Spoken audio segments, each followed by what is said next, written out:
ओम श्री परमात्मने नमः। नवा अध्याय। उसके उपरांत श्री कृष्ण भगवान बोले, हे अर्जुन, तुझ दोष दृष्टि रहित भक्त के लिए इस परम गोपनीय ज्ञान को रहस्य के सहित कहूँगा कि जिसको जानकर तो दुख रूप संसार से मुक्त हो जाएगा। यह ज्ञान सब विद्याओं का राजा तथा सब गोपियों का भी राजा एवं अति पवित्र उत्तम प्रत्यक्ष फल वाला और धर्म युक्त है। साधन करने को बड़ा सुगम और अविनाशी है। हे परंतप, इस तत्व ज्ञान रूप धर्म में श्रद्धा रहित पुरुष मेरे को ना प्राप्त होकर मृत्यु रूप संसार चक्र में भ्रमण करते हैं। हे अर्जुन, मुझ सच्चिदानंद घन परमात्मा से यह सब जगत जल से बर्फ के सदृश परिपूर्ण है और सब भूत मेरे अंतर्गत संकल्प के आधार स्थित हैं। इसलिए वास्तव में मैं उनमें स्थित नहीं हूँ और वे सब भूत मेरे में स्थित नहीं हैं, किंतु मेरी योग माया और प्रभाव को देख कि भूतों का धारण पोषण करने वाला और भूतों को उत्पन्न करने वाला भी मेरा आत्मा वास्तव में भूतों में स्थित नहीं है।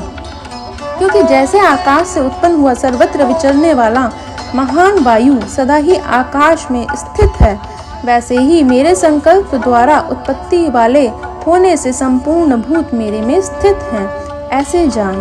हे अर्जुन, कल्प के अंत में सब भूत मेरी प्रकृति को प्राप्त होते हैं, अर्थात प्रकृति में लय होते हैं, और कल्प के आदि में उनको मैं फिर रचता हूँ। कैसे कि अपनी त्रिगुण माया को अंगीकार करके स्वभाव के वश से परतंत्र हुए इस संपूर्ण भूत समुदाय को बारंबार उनके कर्मों के अनुसार ही रचता हूँ।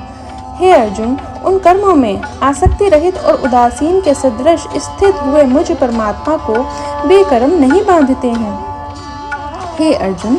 मुझ अधिष्ठाता के सकाश से यह मेरी माया चराचर सहित सर्व जगत को रचती है और इस ऊपर कहे हुए हेतु से ही यह संसार आवागमन रूप चक्र में घूमता है। ऐसा होने पर भी संपूर्ण भूतों के महान ईश्वर मेरे परम भाव को ना जानने वाले मूढ़ लोग मनुष्य का शरीर धारण करने वाले मुझ परमात्मा को तुच्छ समझते हैं, अर्थात अपनी योग माया से संसार के उद्धार के लिए मनुष्य रूप में विचरते हुए को साधारण मनुष्य मानते हैं, जो कि वृथा आशा, वृथा कर्म और वृथा ज्ञान वाले अज्ञानी जन राक्षसों के और असुरों के जैसे मोहित करने वाले तामसिक स्वभाव को ही धारण किए हुए हैं।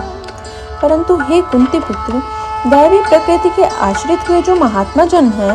वे तो मेरे को सब भूतों का सनातन कारण और नाश रहित अक्षर स्वरूप जानकर अनन्य मन से युक्त हुए निरंतर भजते हैं। वे दृढ़ निश्चय वाले भक्तजन निरंतर मेरे नाम और गुणों का कीर्तन करते हुए तथा मेरी प्राप्ति के लिए यत्न करते हुए और मेरे को बारंबार प्रणाम करते हुए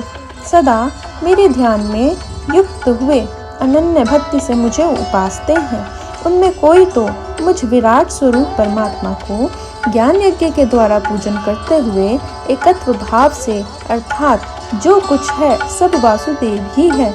इस भाव से उपासते हैं, और दूसरे पृथक भाव से, अर्थात स्वामी सेवक भाव से,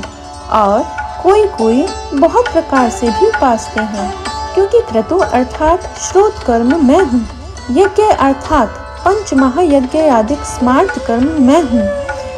स्वधा अर्थात पितरों के निमित्त दिया जाने वाला अन्न मैं हूँ, औषधि अर्थात सब वनस्पतियाँ मैं हूँ, एवं मंत्र मैं हूँ, घृत मैं हूँ, अग्नि मैं हूँ और हवन रूप क्रिया भी मैं ही हूँ। हे अर्जुन, मैं ही इस संपूर्ण जगत का धाता और धारण पोषण करने वाला एवं कर्मों के फल को देने वाला तथा पिता माता और पितामह हूँ, और जानने योग्य पवित्र ओंकार तथा ऋग्वेद, सामवेद और यजुर्वेद भी मैं ही हूँ। हे अर्जुन, प्राप्त होने योग्य तथा भरण पोषण करने वाला, सबका स्वामी, शुभाशुभ का देखने वाला, सबका वास स्थान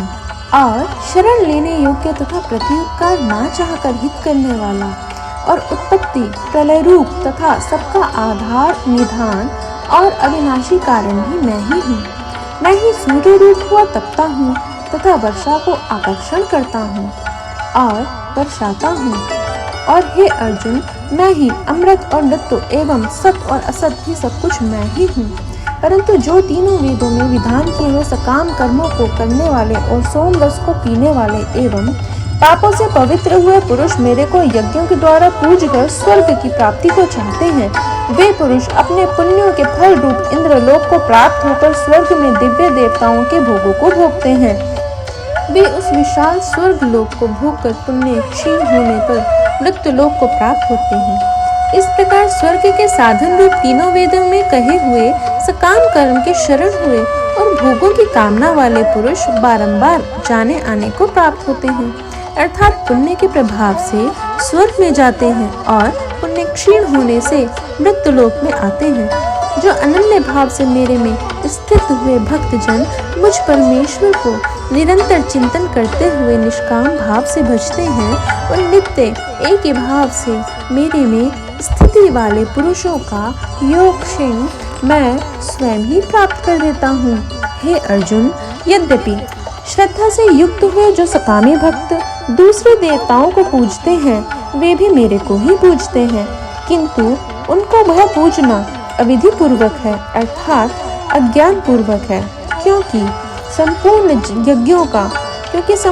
यज्ञों का भोक्ता और स्वामी भी मैं ही हूँ, परंतु वे मुझ अधियज्ञ स्वरूप परमेश्वर को तत्व से नहीं जानते हैं, इसी से गिरते हैं, अर्थात पुनर्जन्म को प्राप्त होते हैं। कारण यह नियम है कि देवताओं को पूजने वाले देवताओं को प्राप्त होते हैं, पितरों को पूजने वाले पितरों को प्राप्त होते हैं, भूतों को पूजने वाले भूतों को प्राप्त होते हैं और मेरे भक्त मेरे को ही प्राप्त होते हैं, इसलिए मेरे भक्तों का पुनर्जन्म नहीं होता।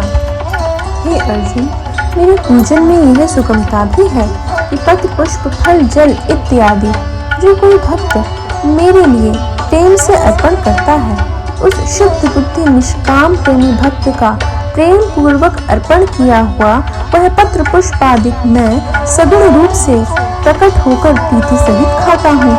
इसलिए हे अर्जुन, तू जो कुछ कर्म करता है, जो कुछ भी खाता है, जो कुछ हवन करता है, जो कुछ दान देता है, जो कुछ स्वधर्म आचरण रूप तप करता है, वह सब मेरे अर्पण कर। इस प्रकार कर्मों को मेरे अर्पण करने रूप संन्यास योग से युक्त हुए मन वाला तू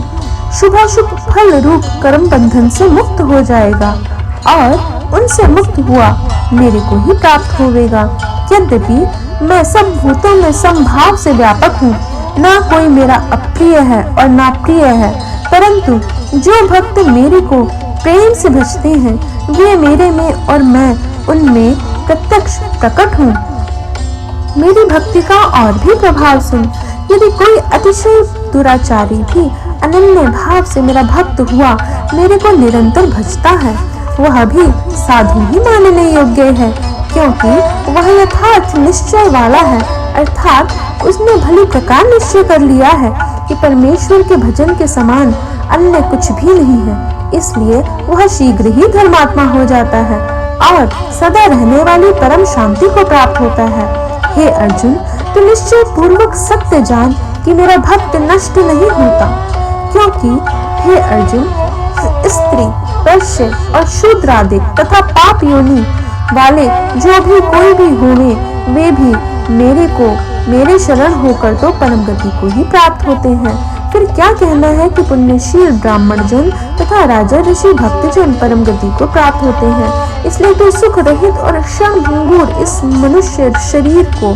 प्राप्त होकर निरंतर मेरा ही भजन कर, अर्थात मनुष्य शरीर बड़ा दुर्लभ है परंतु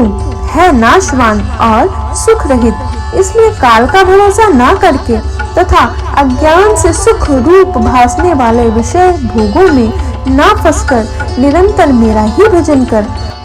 केवल मुझ सच्चिदानंद वासुदेव परमात्मा में ही अनन्य प्रेम से नित्य निरंतर अचल मन वाला हो और मुझ परमेश्वर को ही श्रद्धा प्रेम सहित निष्काम भाव से नाम गुण और प्रभाव के श्रवण कीर्तन मनन और पठन पाठन द्वारा निरंतर भजने वाला हो तथा मुझ शंख चक्र गदा पद्म और किरीट कुंडल आदि भूषणों से युक्त पीतांबर वनमाला और कौस्तुभमणि धारी विष्णु का मन वाणी और शरीर के द्वारा सर्वस्व अर्पण करके अतिशय श्रद्धा भक्ति और प्रेम से विवलता पूर्वक पूजन करने वाला हो। और मुझ सर्वशक्तिमान विभूति बल ऐश्वर्य माधुर्य गंभीरता उदारता वात्सल्य और सुहृदयता आदि गुणों से संपन्न सबके आश्रय रूप वासुदेव को विनय भाव पूर्वक भक्ति सहित साष्टांग दंडवत प्रणाम कर इस प्रकार मेरे शरण हुआ तो आत्मा को मेरे में एक ही भाव करके मेरे को ही प्राप्त होवेगा। इति श्रीमद् भगवत गीता रूपी उपनिषदम एवं ब्रह्म विद्या तथा योग शास्त्र विषय श्री कृष्ण और अर्जुन के संवाद में राजविद्या राजगुरु योग नामक